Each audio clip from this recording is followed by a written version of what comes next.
नमस्कार दोस्तों, आप देख रहे हैं लोकमत हिंदी। मेरा नाम है सोनू कनौजिया। इनसाइड स्टोरी में आज हम बात करेंगे अजित पवार की एनसीपी और शरद पवार की एनसीपी के एक साथ आने की संभावनाओं की। क्या ये दोनों पार्टियां एक बार फिर से एक साथ हमें देखने मिल सकती हैं और किस तरह से और किन हालातों के चलते ऐसी संभावनाएं बन रही है, इसके बारे में हम आज चर्चा करेंगे। सबसे पहले हम बात करेंगे महाराष्ट्र के विधानसभा चुनाव के नतीजों की। हाल ही में जो चुनाव के नतीजे हैं, उन नतीजों में ये उम्मीद लगाई जा रही थी कि शरद पवार की एनसीपी काफी अच्छा काम करेगी। 81 सीटों पर शरद पवार ने अपने कैंडिडेट्स को उतारे थे, लेकिन महज 10 सीटों पर ही उन्हें जीत हासिल हुई। वहीं अजित पवार ने उनसे कम सीटों पर अपने कैंडिडेट्स उतारे थे, लेकिन 41 सीटों पर उन्हें जीत हासिल हुई, जिसके बाद राज्य में महायुति की सरकार बनी और अजित पवार सरकार में शामिल हो गए और वो राज्य के उप मुख्यमंत्री एक बार फिर से बन चुके हैं। राज्य में छठवीं बार उप मुख्यमंत्री बनने वाले अजित पवार पहले नेता बन चुके हैं। अब जब ये सरकार बन गई, सारी चीजें हो गई, तो अब कुछ ऐसे इंस्टेंस जो है वो सामने आ रहे हैं जिससे देखकर ये कहा जा सकता है कि दोनों पार्टियां जो है वो एक साथ आ सकते हैं, यानी कि चाचा और भतीजा जो है वो एक साथ आकर भारतीय जनता पार्टी की जो सरकार है, जो महायुति की सरकार है, उसमें शामिल हो सकते हैं। सबसे पहला इंस्टेंस क्या है? आज का इंस्टेंस। आज की अगर बात करें तो आज शरद पवार का जन्मदिन है। शरद पवार 85 साल के हो चुके हैं। कल उनकी जो पत्नी है उनका भी जन्मदिन है। आज शरद पवार का जन्मदिन जो है वो दिल्ली में मनाया गया और दिल्ली में उनके इस जन्मदिन के मौके पर अजित पवार उनसे मिलने गए थे और काफी अच्छी इन दोनों के बीच में मुलाकात हुई है। दोनों के बॉडी लैंग्वेज भी काफी अच्छे नजर आ रहे थे। सिर्फ अजित पवार ही नहीं, बल्कि अजित पवार के जो करीबी नेता है प्रफुल्ल पटेल, छगन भुजबल, ये भी शरद पवार से मिलने गए थे और ये लोग भी शरद पवार के करीबी हुआ करते थे और माना जाता है कि काफी करीबी शरद पवार के ये लोग भी हैं। तो आज शरद पवार से जिस तरह से अजित पवार की और उनके नेताओं की जो एक तरह से मीटिंग हुई है, वो कहीं ना कहीं ये बताती हुई नजर आ रही है कि दोनों के बीच में जो जमी हुई बर्फ है वो कहीं ना कहीं पिघलने का काम कर रही है।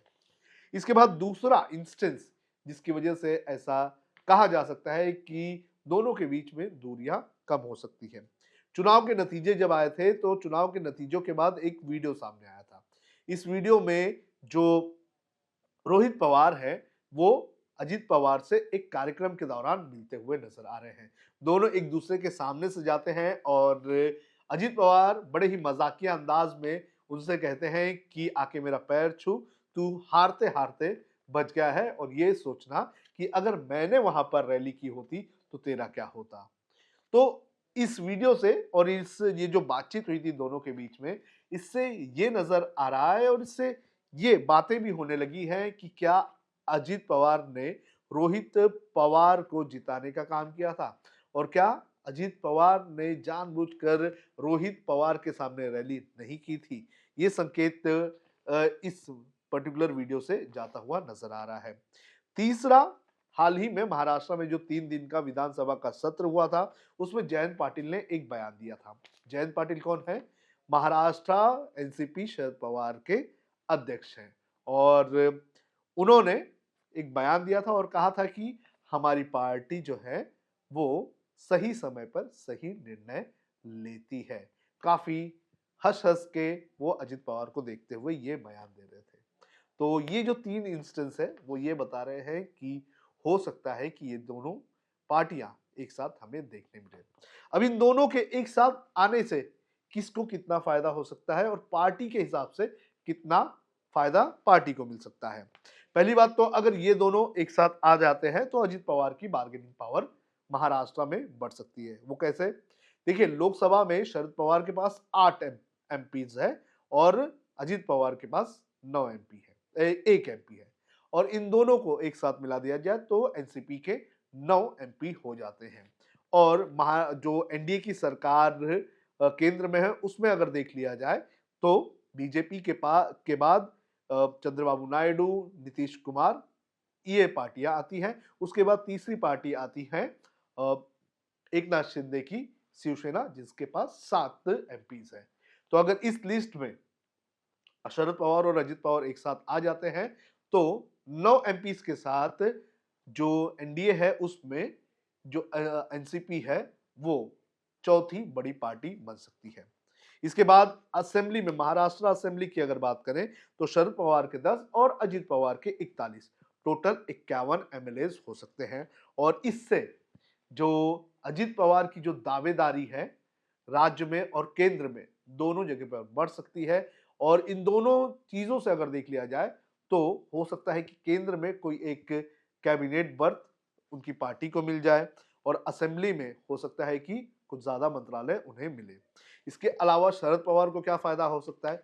शरद पवार अपने जो आसपास के नेता है जैसे कि जयंत पाटिल हैं और भी कई सारे नेता हैं उन लोगों को भी सेटल कर सके। यानी कि जब एक साथ आ जाएंगे तो हो सकता है कि इन जो ये जो नेता हैं जो शरद पवार के साथ इंटैक्ट तरीके से खड़े रहे हैं तो इन लोगों का भी पुनर्वसन हो सकता है।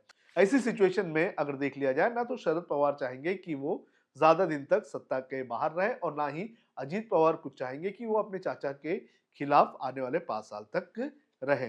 महाराष्ट्र में अगर देख लिया जाए तो अब सिर्फ बीएमसी का ही एक चुनाव बचा हुआ है।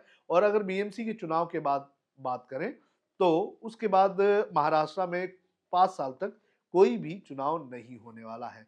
तो ऐसे में शरद पवार भी ये नहीं चाहेंगे कि ज्यादा दिन तक उनकी पार्टी जो है वो विपक्ष की भूमिका में रहे या विपक्ष के साथ रहे, क्योंकि महाराष्ट्र में जो विपक्ष है वो काफी कमजोर हो चुका है।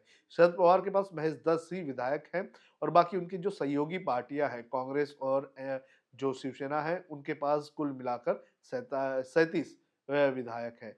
तो ऐसे में लीडर ऑफ अपोजिशन की कुर्सी भी उन लोगों को नहीं मिलेगी, ऐसे हालात बनते हुए नजर आ रहे हैं। तो शरद पवार भी नहीं चाहेंगे कि किसी भी प्रकार से उनकी पार्टी जो है वो विपक्ष में रहे। अगर उन्हें अच्छा मौका मिलता है, अच्छी बार्गेनिंग होती है तो वो जो सत्ता है उसके साथ जा सकते हैं। देखना जरूरी है अगर ये सब होना है तो ये कब होगा, किस तरह से होगा, ये सारी चीजें देखना बेहद ज्यादा जरूरी है। एक तो शरद पवार नहीं चाहेंगे कि उनकी पार्टी जो है वो आने वाले 5 साल तक जो है वो विपक्ष में रहे। और दूसरी तरफ जो उनकी सहयोगी पार्टियां हैं या कहें शिवसेना, यूबीटी या फिर कांग्रेस, इन दोनों की अगर बात करें तो इन दोनों के बीच आपसी लड़ाई चल रही है। दोनों एक दूसरे का गला दबाने का काम कर रहे हैं। हार के लिए दोनों एक दूसरे को जिम्मेदार मानने के लिए बैठे हुए हैं। तो ऐसे में जो सिचुएशन बन रही है वो सिचुएशन शरद पवार के लिए अगर देख लिया जाए तो सत्ता के साथ जाने जैसी सिचुएशन बन सकती है। शरद पवार ये कह सकते हैं कि एमवीए में अब उस तरह के हालात नहीं रहे हैं, अब उस तरह की का कोऑर्डिनेशन नहीं है। तो शरद पवार हो सकता है कि आने वाले दिनों में हमें देखने मिले कि वो अजित पवार के साथ आ गए हैं और महायुति में सरकार के साथ हैं। आपको क्या लगता है कि क्या ये दोनों पार्टियां एक साथ फिर से आ जाएगी? आपको क्या लगता है और क्यों आएगी? आप हमें कमेंट करके जरूर बताएं।